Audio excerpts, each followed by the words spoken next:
O ecossistema terrestre ele vai possuir funções ecológicas. Dentro dessas funções ecológicas, existe uma específica que está relacionada ao armazenamento de carbono no solo.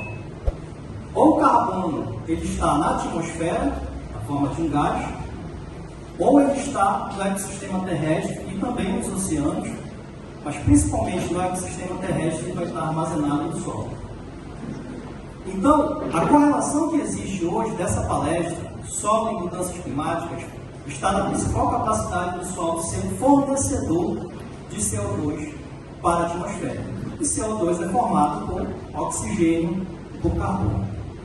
Então, a grande estratégia que existe hoje é tirar esse CO2 que está na atmosfera e fixar, reter, estocar esse carbono na Terra através do solo. E a partir disso, existe uma necessidade importante da gente entender esse importante e complexo sistema. A nossa preocupação é sempre em utilizar uma das ferramentas importantes para esse processo, ou através da manutenção de alguns ecossistemas, por exemplo, como a mata, que está lá intacta, armazenando carbono, ou então através de atividades antrópicas como a agricultura. E aí passa a ser o principal aliado nesse assunto de mudanças climáticas.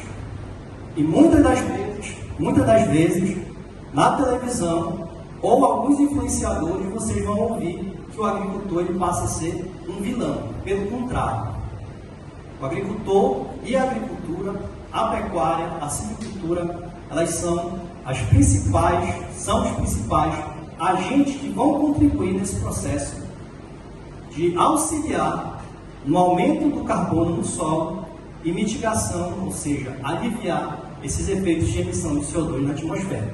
E é isso que eu quero mostrar para vocês hoje, como é que isso pode ser feito e qual é o processo, explicar um pouco, bem de forma resumida, esse complexo, esse sistema, de uma forma resumida, como é que ele ocorre e como é que nós, como agente de assistência técnica, agente de pesquisa ou produtores rurais, podemos colaborar e principalmente lá no futuro, que eu enxergo, não ser também perseguido ou taxado como vilão. Quem já passou dos 40, eu acho que não é a parte aqui da palestra, tá? Tem um filme chamado De Volta para o Futuro, onde o principal personagem, chamado de Marty McFly, conhece esse carro? Conhece sim, que é da nossa época. Marty McFly. Eu já assisti na sessão da tarde, já não foi no cinema, tá? Esse filme é de 84 e 85. O Marty McFly, ele tem a capacidade, junto com um cientista, de viajar no tempo através de uma máquina, que é um carro que é péssimo. Quem gosta de automobilismo sabe que o DeLorean é um dos piores carros que existe, mas esse carro específico, ele tem capacidade de viajar no tempo. E aí eu quero que vocês façam esse exercício também.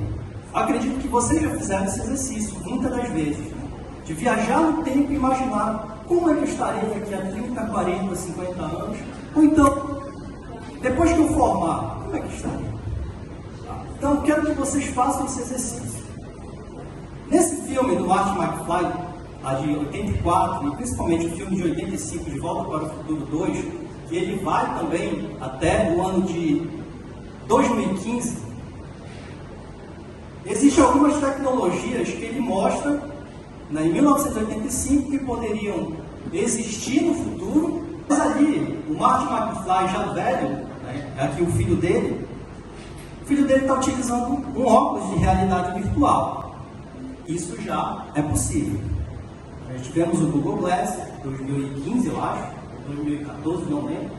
Mas ainda esse ano, acho que foi esse ano, a Apple definitivamente lançou o seu óculos de realidade virtual.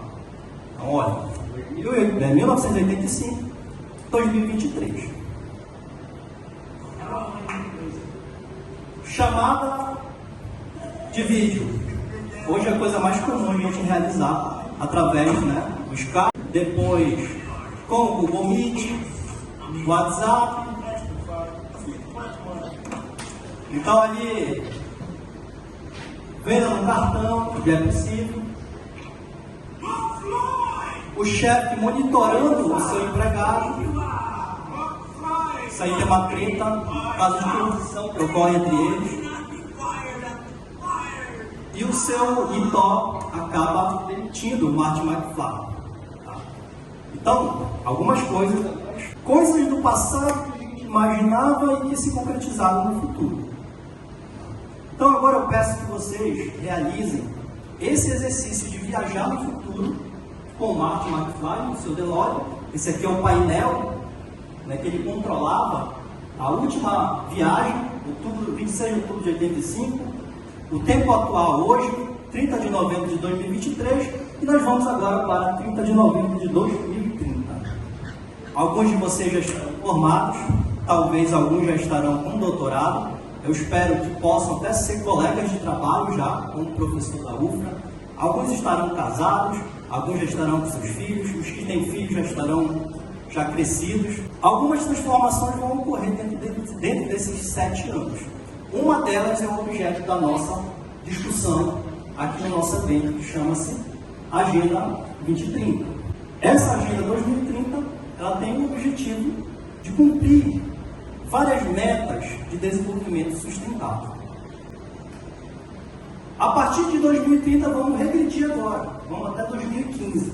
Em 2015, há uma mudança dos objetivos do milênio, que seria muito semelhante ao que é a Agenda 2030. Existe uma mudança nesses objetivos, principalmente relacionado à questão ambiental, no sentido de se preocupar com uma agenda desenvolvimentista ambiental para reduzir também a pobreza.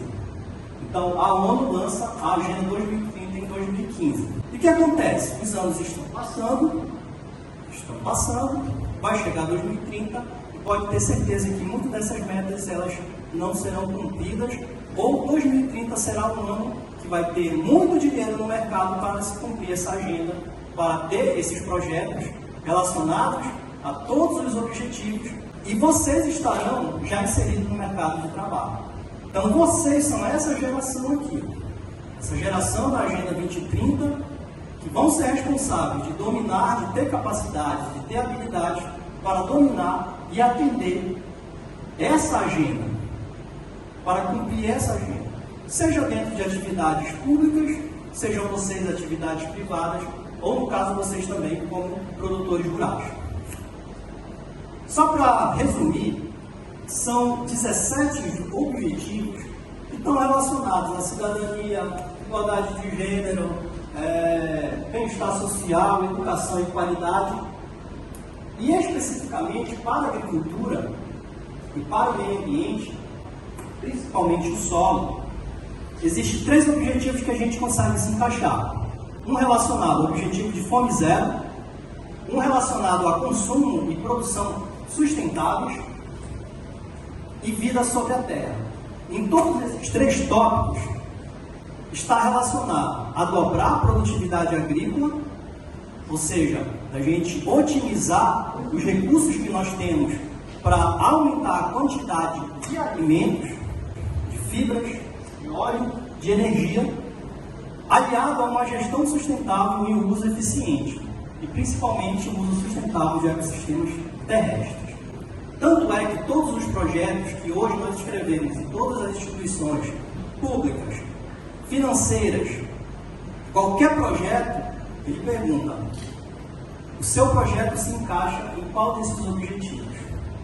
E a partir daí, existe um outro entendimento também, eu acredito que vai ter alguma palestra, eu já teve, sobre o pagamento de serviços ambientais, que seria os SG.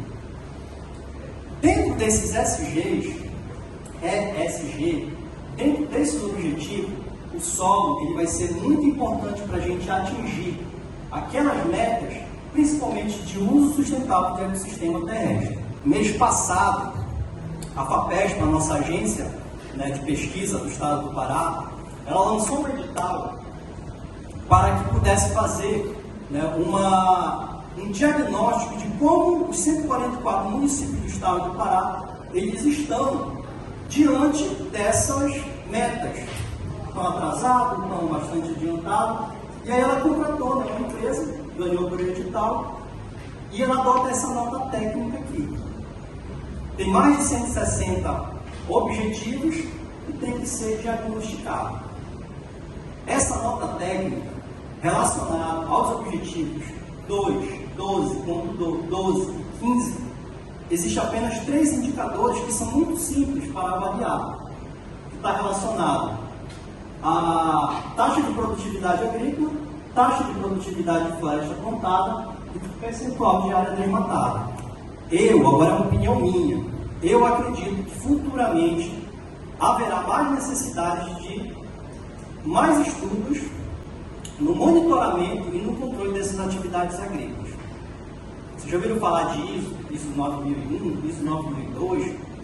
Então, ali dentro daquele ISO existem vários indicadores, várias variáveis que são avaliadas para dizer se aquela produção está adequada.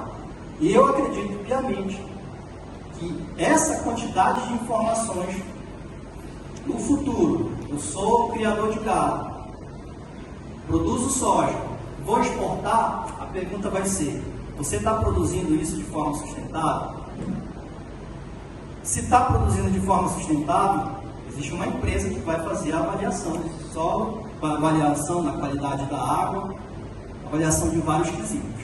Atualmente no solo já existe um índice de qualidade do solo bastante utilizado, principalmente pelo grupo de pesquisa do professor Maurício Querubim da Exalc.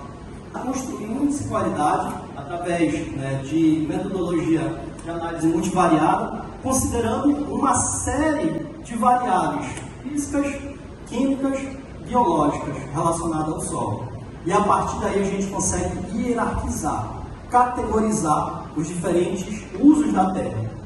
Um exemplo aqui, no caso da tese dele, ele avaliou uma área de mata nativa, uma área de pasto e uma área de cana-de-açúcar. Essa metodologia ela pode ser aplicada em qualquer área agrícola, florestal, qualquer atividade relacionada ao meio rural, desde que nós tenhamos um grande banco de dados relacionados às propriedades químicas, físicas e biológicas. Esse índice de qualidade do solo, eu vejo ele muito importante nesse sentido da gente poder utilizar isso para a gente avaliar os nossos solos. Esse índice de qualidade do solo é um índice que eu acabo utilizando também nas minhas atividades de pesquisa. Esse trabalho aqui é um trabalho que a gente está executando com o parceiro, produtor Marcelo, na fazenda Rondon, em Ourém. Então lá esse trabalho, que inclusive foi o TCC da Laine, junto com o Everaldo, esse trabalho a gente fez uma avaliação para dar uma nota para diferentes áreas de uso que o Marcelo está utilizando. Áreas com cultivo, onde teve o cultivo de soja, depois cultivo de milho e com pastagem, preparando o solo de duas formas, com escarificação ou sem escarificação, no modelo tradicional, que é o modelo de gradagem. Se vocês observarem aí, a área de mata foi a que obteve a maior nota, ou seja, que apresenta a melhor qualidade física desse solo, então teve o maior índice. Os demais, as áreas com cultivo agrícola, foram que apresentaram os menores valores de qualidade física do solo. A saúde desse solo, ela está com uma baixa qualidade. Mas aí a pergunta é: o que faz que a mata apresente uma maior qualidade física desse solo? E é essa pergunta que tem que ficar sempre na nossa cabeça. Então isso é uma pergunta que a gente tem sempre que fazer. Se o ecossistema mata nativa, todas as relações ecológicas que ocorrem lá estão ocorrendo de forma adequada, o que a gente pode simular na atividade agrícola? O que eu posso tentar potencializar ao máximo para que eu me aproxime da área de mata e, consequentemente, isso melhorar a qualidade física desse solo, não só física, mas a qualidade desse solo. Um outro indicador que a gente utiliza relacionado à agregação é um indicador chamado de âmbito médio ponderado dos agregados. No resumo, quanto maior esse valor, maior é a agregação do solo. Quanto maior for a agregação do solo, melhor esse solo tem a sua atividade biológica, a sua qualidade física, a retenção de água, a drenagem. E a mata nativa também vai apresentar essa maior agregação desse solo. Aí de novo vem a pergunta: o que faz que a mata tenha uma maior qualidade física, tenha um maior diâmetro médio ponderado e, consequentemente, a agregação. E aí, a gente faz dois questionamentos, que são duas lições que a floresta ensina para a agricultura. E que a gente precisa parar, pensar, escolher as estratégias adequadas para tentar modelar, emular o que a floresta faz para as nossas atividades agrícolas. Lembrando, na mata eu tenho uma melhor agregação do meu solo. A primeira coisa, a primeira lição, vocês podem anotar aí no caderno de vocês, a primeira lição, não perturbe o solo. Tenho certeza que vocês não gostam daquele irmão que está toda hora perturbando, né? Tirando a paz. Dentro do solo, a principal perturbação que pode ocorrer está relacionada a essa atividade, ao preparo do solo. O preparo do solo, através de metodologias relacionadas ao preparo convencional, à gradagem, ao cultivo mínimo, todos eles terão um impacto sobre o solo. Eu sempre costumo falar que a grade, ela vai provocar esse revolvimento do solo, que é importante, é necessário, principalmente para a incorporação dos corretivos no primeiro ano, mas que não pode ser repetido nos sucessivos anos, que a gente vai ter problemas muito sérios de deterioração da estrutura do solo.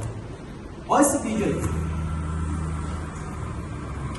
O primeiro processo aí que a gente consegue já de primeiro observar é a grande quantidade, né, de poeira, de material suspenso que foi sendo levantado.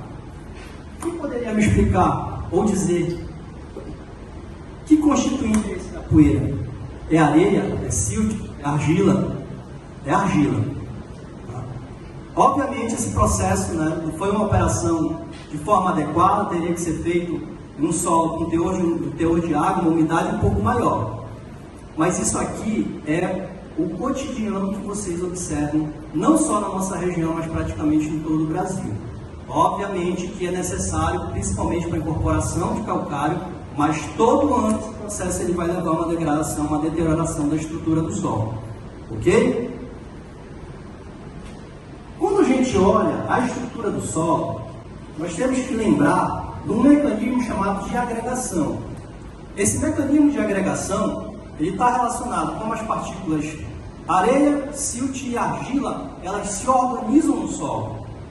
Essas partículas elas não estão individualizadas, elas formam um associado, um aglomerado de partículas de areia, silt e argila, que vão ganhando tamanhos, e como umas peças de Lego que a gente vai montando e vai aumentando, né, o tamanho, essas partículas elas vão se organizando, vai ocorrendo um processo de formação do agregado do solo, com as partículas de areia, de silt, de argila, que vão formando o que nós chamamos de submicroagregados.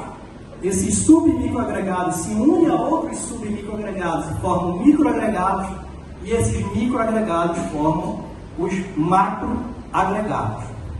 Ok? Quem ainda está com o seu pacote de óleo aí aberto? Então vem para cá. Vem para cá. Pode vir. Precisa da sua ajuda agora. Jade, abre aí o pacote.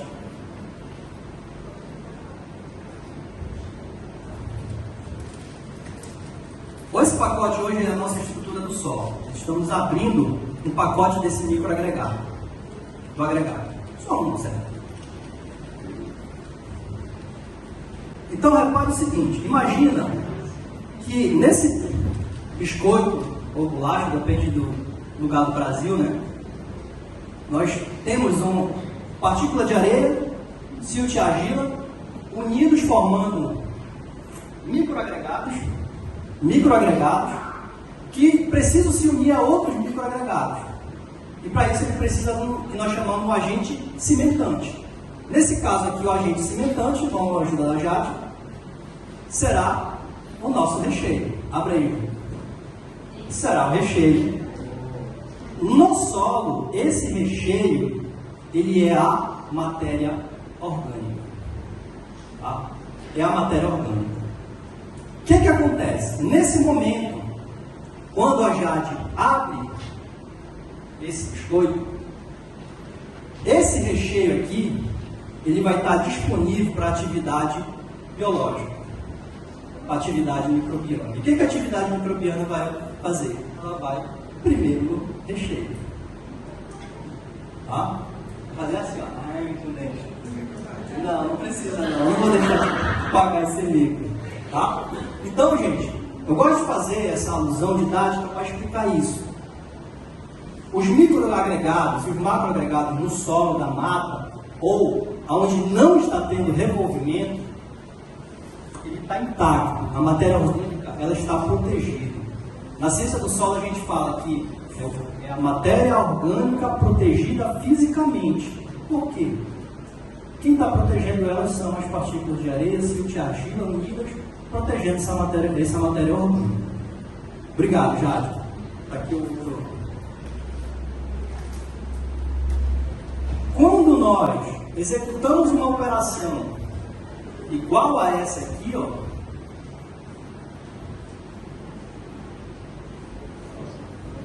uma operação igual a essa, é isso que a gente está fazendo com os nossos agregados. A gente está expondo a matéria orgânica para ação na atividade biológica e o micro-organismo está atacando de pau. Quanto maior for a temperatura e maior for a umidade do solo, que são condições da nossa região de solo tropical, maior será o ataque a essa matéria orgânica. E essa matéria orgânica, se vocês já lembrarem lá do ensino médio, né, processo de oxidação de material orgânico por via aeróbica vai ser a eliminação na forma de CO2. Então, é esse processo aqui que está sendo, digamos, taxado como a agricultura é uma das inimigas. Mas eu vou mostrar para você que a gente pode reverter esse processo. Então, gente, o que é que eu quero que vocês entendam? Que existem os macroagregados e existem os microagregados. Que é bom para a gente uma boa quantidade de macroagregados. Tá? Essa variação aqui, ó, as barras em verde são as áreas de mato, as barras em amarelo são áreas de soja, milho e pasto, e área de pastagem.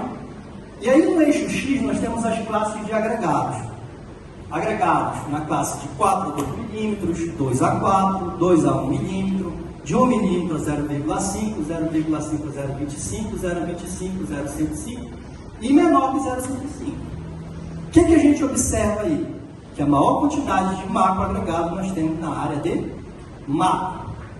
Por quê? Porque eu tenho constante adição de resíduos orgânicos, folha, galho, biomassa vegetal que está sendo ali depositada, não está tendo perturbação do solo, tem uma grande atividade biológica, consequentemente uma melhor agregação. Por outro lado, se vocês observarem, olha a redução que houve na quantidade de macroagregados, ou seja, agregados que estão na classe de 4 a 2 milímetros, a redução que houve, a redução de macroagregados e o aumento de microagregados. Quanto mais eu tenho microagregados nesse solo, maior também será a densidade desse solo. Quanto maior a densidade, maior será a resistência à penetração que esse solo oferecerá à raiz. Menor será o espaço poroso, menor será a drenagem, menor será a aeração e vários outros problemas que serão relacionados. Principalmente o menor desenvolvimento radicular, a absorção de água e a absorção de nutrientes. Então, qual é a segunda lição que a gente precisa? Aumentar o teor de matéria orgânica desse solo. Por quê? Qual é a relação que isso existe com as mudanças climáticas? Porque 58% da matéria orgânica é formada por carbono. Então, a lógica é simples. Se eu aumento a quantidade de macroagregado nesse solo, ela ocorre em função do maior teor de matéria orgânica. Consequentemente, eu tenho mais carbono nos macroagregados. Esse trabalho já é um trabalho de tese do Raimundo Leonardo, desenvolvido lá no PG Agro, orientador acho que foi o professor Stil, que ele quantificou a quantidade de carbono dentro dos macroagregados e dentro dos microagregados, comparando em áreas de monocultura de palma de óleo com outra área onde existe uma agrofloresta, ou seja, um consórcio de palma de óleo com plantas florestais, com essências florestais. Então, ou seja, a maior quantidade ali na agrofloresta, ou seja, com palma de óleo e com outras plantas, com essências florestais e também frutíferas, nós temos maior adição de carbono orgânico, devido à maior quantidade de adição de resíduos. Então tem uma maior quantidade de carbono. Por quê? O carbono é responsável por 58% da matéria orgânica, e essa matéria orgânica está atuando como um agente cimentante, melhorando a agregação desse solo. Nos microagregados, a gente consegue observar a diferença na quantidade do teor de carbono que existe. Em macroagregados, uma média ali de mais ou menos 32 toneladas de carbono nos macroagregados. Nos microagregados, uma média ali de 1,9, 2 toneladas de microagregados. O que explica isso? É o nosso mecanismo de agregação de solo tropical. Os nossos solos eles têm baixo teor de argila. A argila ela tem uma alta capacidade de formar um complexo organometálico com a matéria orgânica. No entanto, nos nossos solos, como eles são mais arenosos, essa matéria orgânica ela vai estar principalmente na formação dos agregados, formando esse agente cimentante. Esse é o exemplo da quantidade de estoque de carbono na camada de 0 a 20, comparado à agrofloresta e à monocultura. Então, uma das chaves para a sustentabilidade dos nossos solos é a diversificação de espécies. Monocultura já era. Tá? Por quê? Porque ele não promove um equilíbrio, principalmente a adição de material orgânico nesse solo ela é bastante reduzida. Então, vamos relembrar duas lições que a Mata nos ensina. Não perturbe esse solo, ou seja, diminuir o revolvimento ou então a ausência de revolvimento do solo e adição de material orgânico, de resíduos orgânicos. Esses resíduos orgânicos eles vão formar o que nós chamamos de matéria orgânica. Quando ela é fracionada, nós conhecemos como ácidos úmicos, ácidos fúvicos e umina, onde essa umina ela tem uma alta capacidade. Vamos pegar nosso caderno lá de química orgânica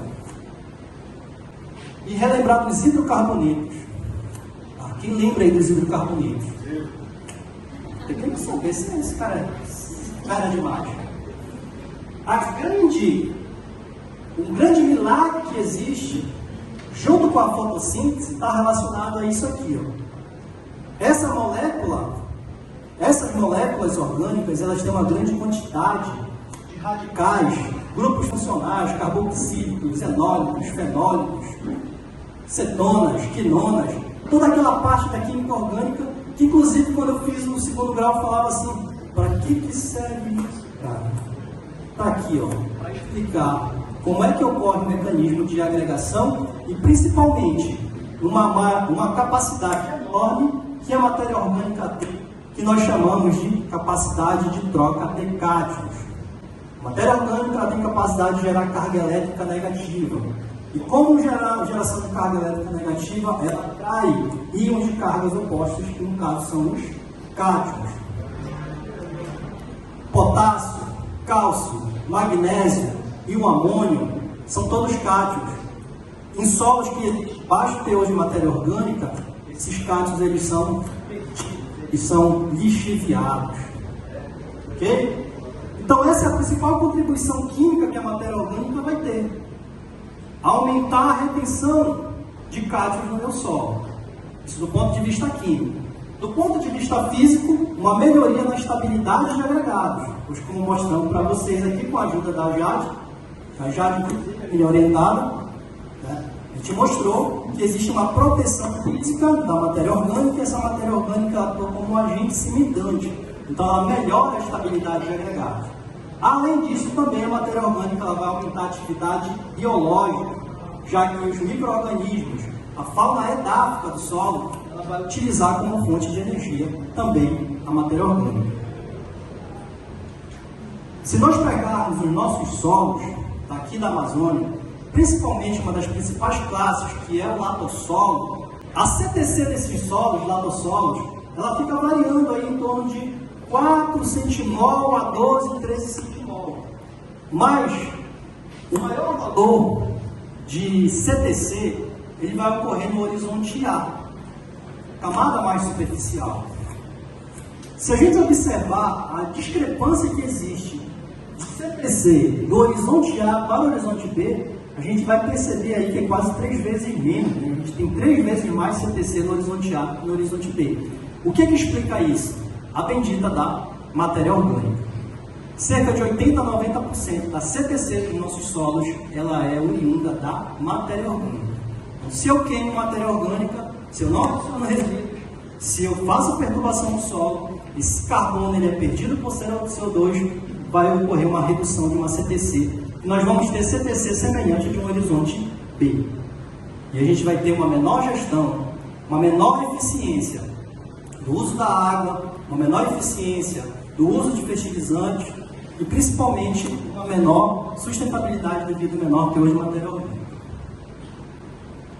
Esse aqui é um exemplo de um solo de mata, onde eu tenho um domínio maior de macroagregados para a minha esquerda e menor de microagregados à direita.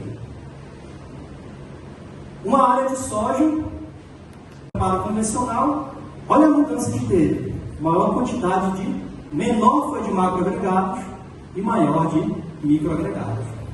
Então, ou seja, esse sistema é aquele que está doente, devido a menor adição de resíduos, monocultura e intenso revolvimento, perturbando o nosso solo.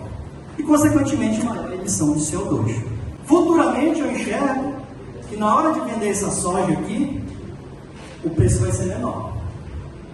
Tá? Porque a gente vai ter órgãos reguladores mostrando. Cadê o seu relatório anual? E se não tiver dentro das especificações da ISO, ele nem aceita comprar. Nem aceita comprar. Porque eu já trabalhei numa empresa onde a gente trabalhava com esses selos e se não... Selo verde. Se não suprisse a demanda e as especificações de qualidade, Nem vende. nem vende. Não existe nem comprador. E aí não consegue cobrir o custo de produção e o lucro vai lá Aí para não baixo. adianta produzir, né?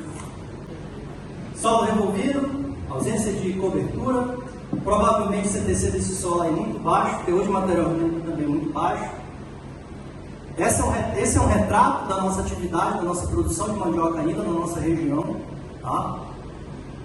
A gente sabe que a planta de mandioca tem uma baixa adição de resíduos orgânicos, então é necessário a gente aumentar e também consociar e pensar em modelos, né, de plantio de mandioca em sistema de plantio direto, justamente para evitar isso aqui.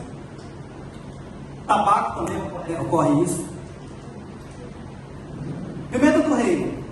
Tem uma palestra, fala assim, olha, quando a estrada de ferro foi construída e o primeiro trem partiu de Belém até Bragança, esse era o modelo de produção de pimenta do reino. Vocês já viajaram de trem? Não, né? Não, aqui em Capanema. Nem meu pai.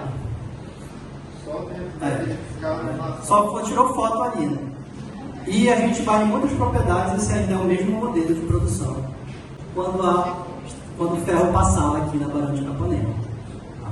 Então, isso aí acaba sendo também um chamado, eu como pesquisador, como professor, falo assim, cara, olha a oportunidade que existe de trabalhos a ser realizado, de desenvolvimento, de pesquisa, para atender o produtor rural, de modelo de produção. O Pedro e o Joaquim tem um trabalho na Tropod lá com consociação, utilizando várias espécies consociadas. Então eu digo o seguinte, para a gente já ir finalizando, que nós precisamos adotar estratégias vegetativas para aumentar a matéria orgânica do solo.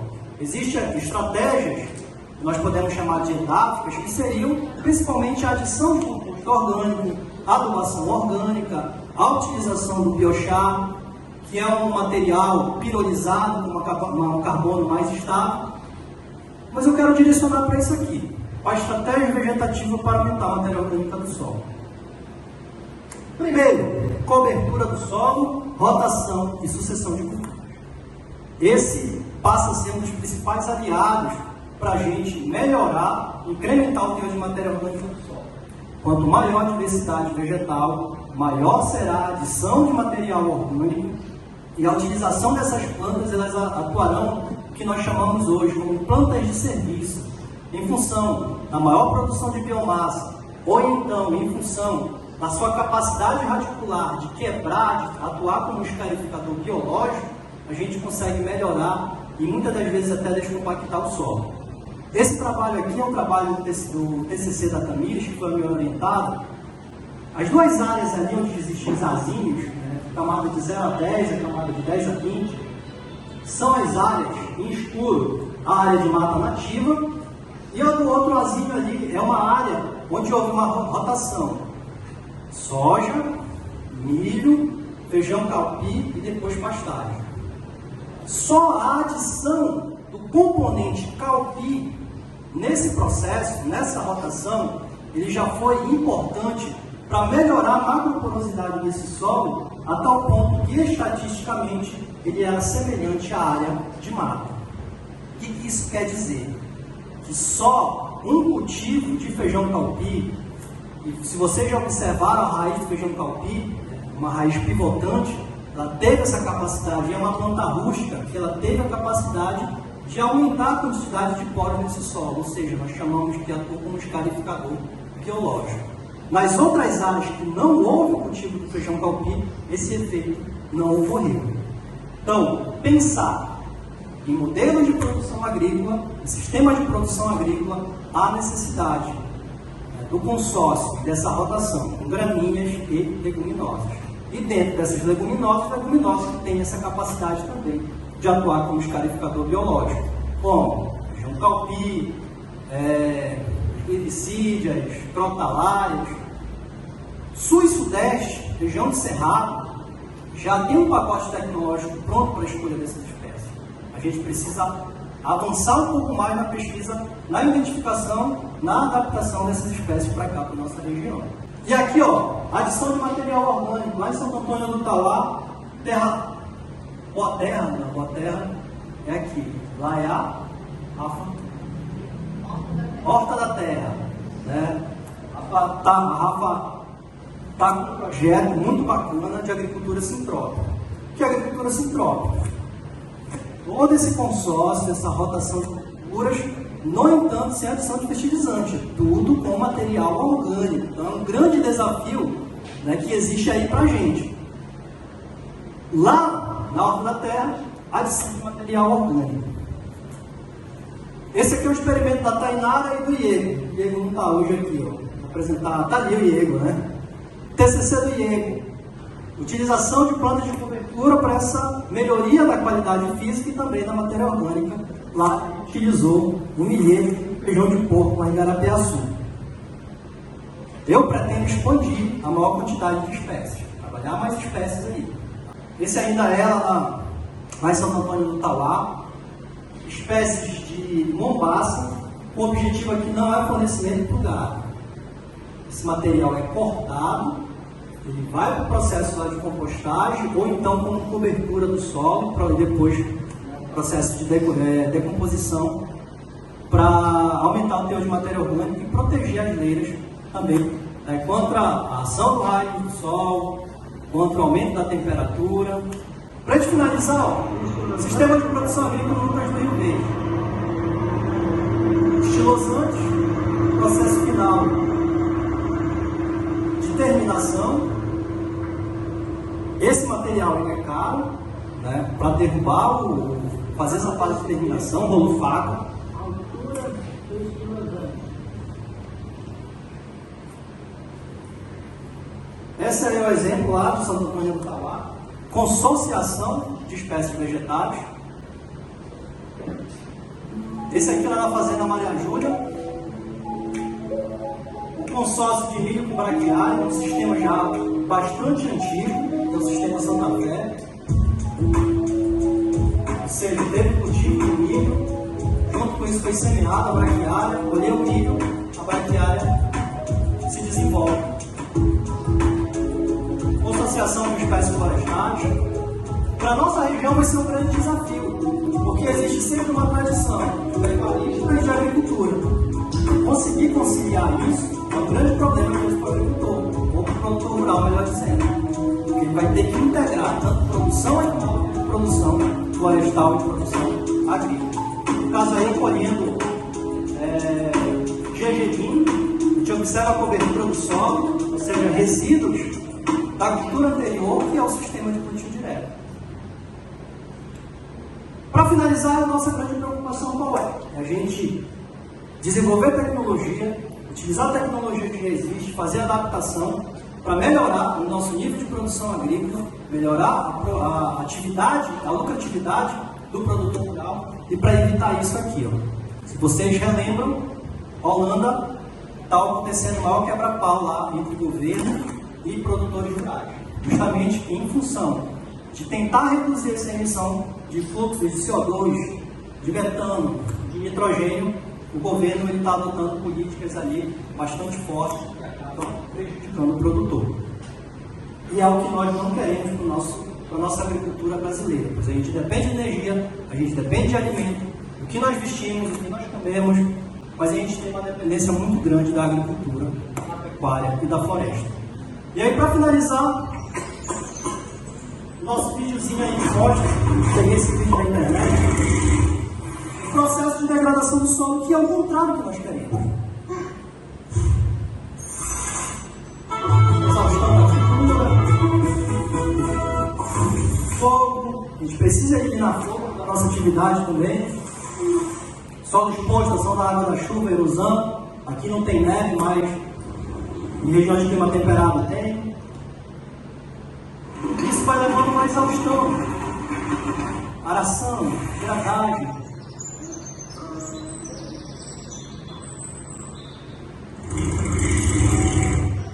Joga em pegar. Se vocês observarem, terminar essa matéria orgânica até agora. E aí, o que isso leva? Abandono da atividade.